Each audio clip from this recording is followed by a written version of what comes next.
Pessoal, bom dia, boa tarde, boa noite, dependendo do horário que você vai assistir essa aula. Essa aula é de número 6 do nosso curso de Teoria Geral do Processo Civil. Vamos continuar aqui com a parte de constitucionalização do processo, que, como nós já vimos, é a atual fase metodológica do processo civil. Pessoal, nós temos aqui uma análise que precisamos fazer sobre a própria existência da disciplina de Teoria Geral do Processo. Isso aqui influenciou até o nome do curso que eu resolvi colocar para vocês, que é Teoria Geral do Processo Civil. Por quê? Nós temos comum nas universidades uma disciplina de Teoria Geral do Processo. Pois bem, essa questão, ela atualmente está em discussão. Por quê? Porque a Teoria Geral do Processo deve ser uma teoria que, como o próprio nome já diz, possa ser aplicada a todos os ramos processuais da mesma forma. E nós sabemos que, a depender do ramo processual, não tem como a gente fazer a mesma aplicação. Veja bem, isso acontece principalmente em relação ao processo civil com o processo penal. E aí nós temos algumas visões críticas que vão dizer o seguinte, não é possível criar uma teoria geral do processo porque institutos que são de processo civil não possuem a mesma aplicação dentro do processo penal. É isso que vem se discutindo hoje, a visão crítica, que eu vou passar para vocês aqui. Então nós temos, por exemplo, a posição do Aury Lopes Júnior, que vai dizer que os conceitos de lide, jurisdição, tutela cautelar, que construídos dentro do processo civil, não possuem relevância para o processo penal, porque a visão do processo penal é uma visão de tutela da liberdade. O processo penal é uma forma de limitar o exercício do poder punitivo estatal, que antes de acertar e aplicar uma pena, ele precisa ter um processo que vai levar à condenação do acusado. Já no processo civil, nós trabalhamos com, já disse para vocês, o patrimônio, no máximo, os direitos da personalidade, que é privacidade, honra, com dano moral e assim por diante. O que traz uma diferença muito importante entre os dois ramos processuais. O Fred Dier, ele tem um livro, o qual eu indico aqui para vocês, sobre teoria geral do processo, que ele vai dizer o seguinte, realmente, a gente não tem como transpor tudo aquilo que existe do processo civil para o processo penal, sob pena de acontecer problemas sérios, como, por exemplo, você ter aplicação de prisões cautelares como se fossem tutelas cautelares do processo civil, o que não pode acontecer, porque o objetivo do tutela cautelar no processo penal não pode ser adiantar a pena que a pessoa deveria receber, como acontece no adiantamento da tutela na tutela antecipada. Então são perspectivas totalmente diferentes. Aí o Fred Dier, ele vai trazer uma perspectiva mais restrita de teoria geral do processo. Ele vai dizer o seguinte, teoria geral do processo ainda existe, é possível sim construir uma teoria geral do processo, mas apenas em torno de conceitos centrais que seriam aplicáveis a todos os ramos processuais, como, por exemplo, o próprio conceito de processo, ou seja, o conceito de processo seria um conceito que daria para construir e depois aplicar ao processo civil, administrativo, ao processo penal, ao processo trabalhista e assim por diante. Minha posição, eu deixo claro aí no material de vocês, é que as críticas que são feitas hoje à disciplina de teoria de processo são procedentes. É por isso que esse curso não chama Teoria Geral do Processo, ele chama Teoria Geral do Processo Civil. Porque a gente vai trabalhar aquilo que eu entendo que é Teoria Geral do Processo, mas depois a ênfase são nas normas fundamentais do Código de Processo Civil de 2015. E como que eu vou dizer isso? É o seguinte, o que eu entendo como a parte que é comum a todos os ramos processuais é justamente a constitucionalização do processo. Essa parte constitucional que traz as garantias fundamentais previstas na Constituição Federal, previstas ali no artigo 5º, em demais lugares dentro da Constituição de 1988, aquilo ali é o ponto comum que vai ser aplicado a todos os ramos processuais, como, por exemplo, a garantia de fundamentação das decisões, que está lá na Constituição. Todas as decisões processuais devem ser fundamentadas, desde o processo civil, passando pelo processo penal, trabalhista e chegando no processo administrativo. Não tem como ter uma decisão, tá bom, que não seja fundamentada. No processo nós não podemos ter decisões que não sejam fundamentadas. É uma regra constitucional, uma garantia constitucional que será aplicada a todos os ramos processuais. Então, o núcleo comum é justamente essa constitucionalização do processo. Essa deve ser o principal elemento de uma teoria geral do processo. Não dá para ensinar a teoria geral do processo como querem alguns autores clássicos, que vão trabalhar o conceito de ação, jurisdição, etc. Inclusive, se vocês pegarem esses autores clássicos e forem ler esses autores, como, por exemplo, Ada Pellegrini, Greenover, o Cândido Rangel Dinamarco, você vai observar que o curso de teoria geral do processo deles, 90% está falando sobre processo civil. Depois, mais 5% de processo penal, mais 4% de processo de trabalho e 1% de direito administrativo, processo administrativo.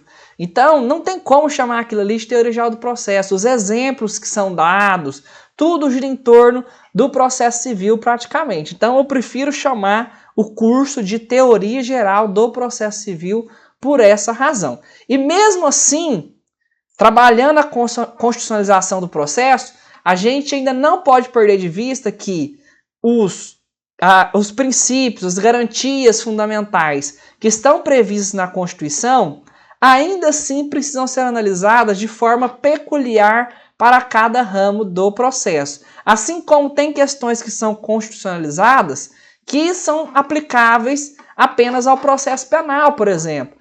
Vamos pegar aí a proibição de interceptação telefônica. A Constituição só permite a interceptação telefônica no processo penal, ela não vai permitir interceptação telefônica no processo civil. Não existe essa autorização constitucional. Então, tem questões que são específicas de cada área que estão na Constituição e aquelas que são comuns, como, por exemplo, o princípio do devido processo legal, contraditória e ampla defesa, acesso à justiça, duplo grau de jurisdição. Isso vai ter ainda que olhar cada ramo processual. Nós vimos que as formalidades, por exemplo, que são vistas de uma forma no processo civil, por meio do princípio da instrumentalidade das formas, não podem ser vistas da mesma maneira no processo penal, porque forma no processo penal é garantia de preservação da liberdade do cidadão. Então a gente tem que observar essas questões, porque isso vai ter aplicação diferente. Duração razoável do processo. O processo penal com réu preso, ele tem que ter uma duração menor, porque tem que discutir e analisar a culpa daquela pessoa, não deixar ela presa de forma indefinida preventivamente. Então lá o processo tem que andar mais rápido se o réu está preso. No processo civil você vai ter preferência em relação a idoso.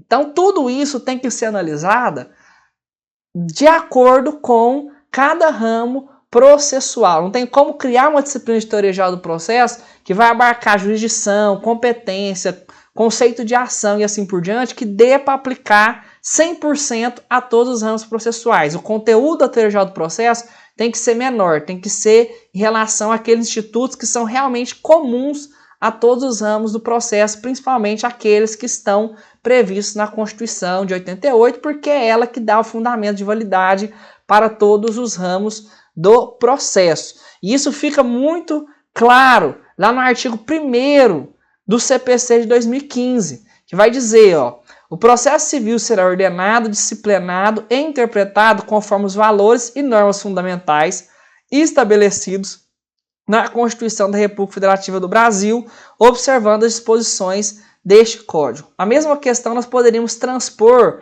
para os outros ramos processuais. O processo penal, ele também deve ser ordenado, disciplinado e interpretado conforme a Constituição, observado aquilo que está previsto no Código de Processo Penal. Trabalhista, processo trabalhista, a mesma coisa. Isso aqui é um artigo que está no CPC, mas que poderia ser transposto para cada código de processo que nós temos no Brasil. E isso vem justamente fazer remissão aos direitos fundamentais dos cidadãos, como a citação que eu coloquei aí no material de vocês, do Nelson Nery, da Rosa Maria Nery, que vai dizer que os direitos e garantias fundamentais dos cidadãos é o que permite a existência de uma sociedade civil livre e organizada.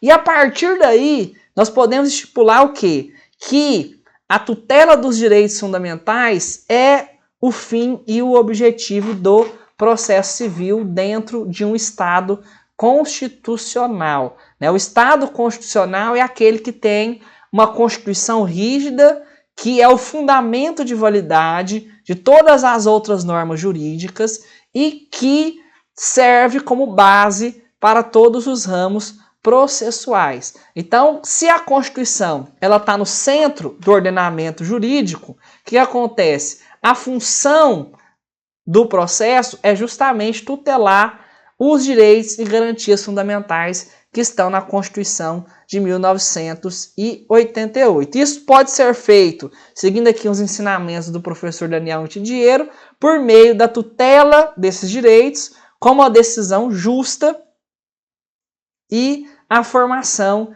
de precedentes judiciais. Então vamos começar aqui. Primeiramente, o que está no ponto central da Constituição de 88? Nós temos no artigo 1º da Constituição um princípio que ele é um dos princípios mãe, vamos dizer assim, da Constituição.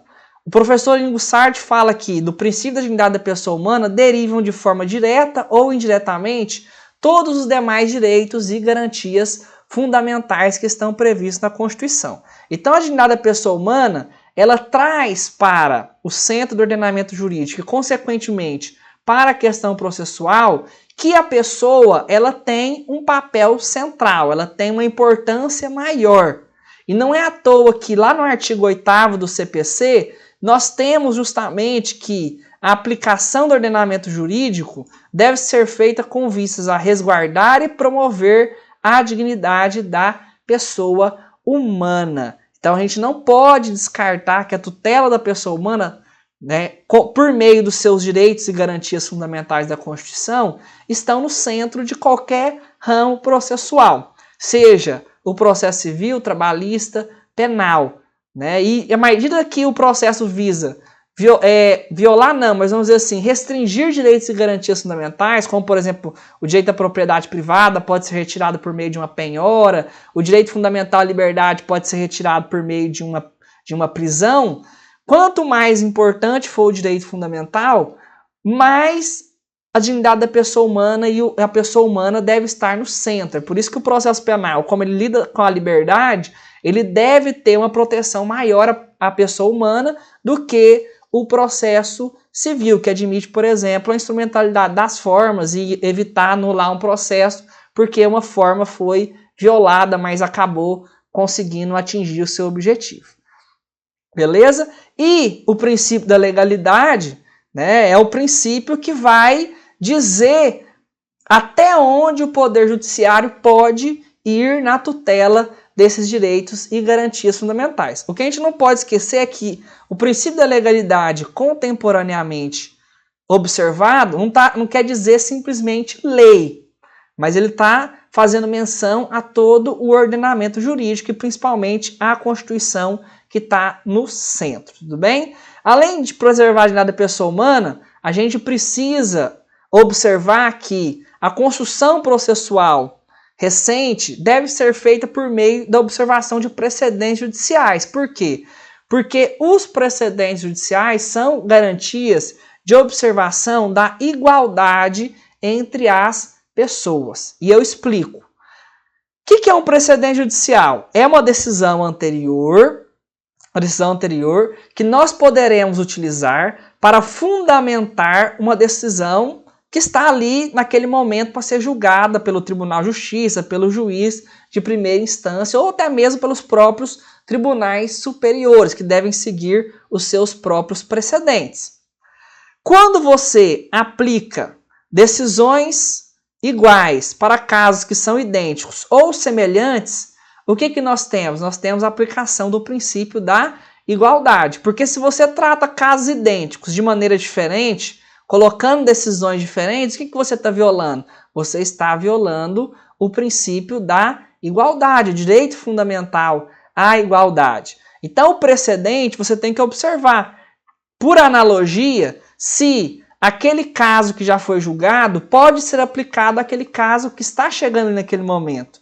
Porque se for caso igual ou semelhante, é obrigatório a gente seguir aquela decisão sob pena de violar o princípio da igualdade. Ou outros princípios também, como é o caso da segurança jurídica, né, que você não tem previsibilidade sobre aquilo que o Poder Judiciário vai decidir se ele não seguir nem mesmo as decisões que ele dá nos processos.